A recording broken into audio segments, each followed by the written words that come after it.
Radhe Radhe YouTube family. तो आज मैं आपको एक कहानी सुनाने जा रहा हूँ जो शायद आपको काफी कुछ सिखाए। तो 5 दोस्त थे जो अपनी जिंदगी को लेकर काफी कंफ्यूज थे। जैसे ही उनका कॉलेज ईयर खत्म हुआ, उन लोगों ने कुछ ना कुछ प्रिपेयर करने का सोचा।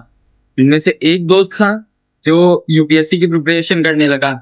एक दोस्त ने एसएससी सीजीएल को चुना और वो एसएससी के लिए प्रिपेयर करने लगा।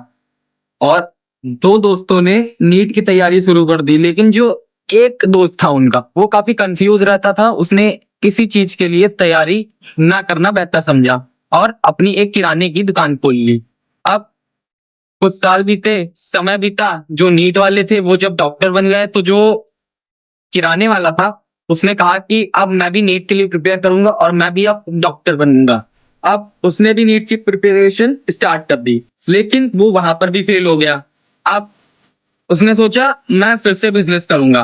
अब वो बिजनेस में दोबारा घुस गया, लेकिन फिर भी वो बिजनेस में फेल हो गया। अब यूपीएससी वाला जब डीएम बन गया तो उसके दिमाग में आया, जो किराने वाला था उसने कहा अब मैं भी यूपीएससी की प्रिपरेशन करूंगा और डीएम बनूंगा। लेकिन फिर भी वो फेल हो गया, वो फिर भी डीएम नहीं बन पाया।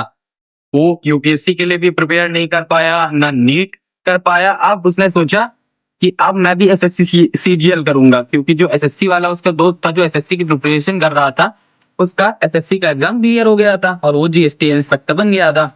अब जब ये जो भाई साहब थे जिन्होंने किराने की दुकान पहले खोली थी, फिर काफी सारे प्रोफेशन चेंज किए जिनमें ये फेल हुए, फिर इन्होंने एसएससी सीजीएल करने का सोचा और सीजीएल में ये आखिर में फेल हो गए। तो ये कहानी हमें क्या सिखाती है? ये कहानी हमें सिखाती है कि we have to consistent at our work. हमें सिर्फ अपने काम पे ध्यान देना चाहिए और अपना काम पूरी शिद्दत और लगन और मेहनत से करना चाहिए। हमें दूसरों के काम पर ध्यान नहीं देना चाहिए। अगर हम ध्यान देंगे दूसरों के काम पर तो हमारा काम खुद ही बिगड़ जाएगा और हम कुछ भी नहीं कर पाएंगे। तो कृपया करके अपने काम पर ध्यान दीजिए और स्टे फोकस्ड रहिए सिर्फ अपने काम पर। दूसरे क्या कर रहे हैं उससे मतलब मत रखिए। राधे राधे।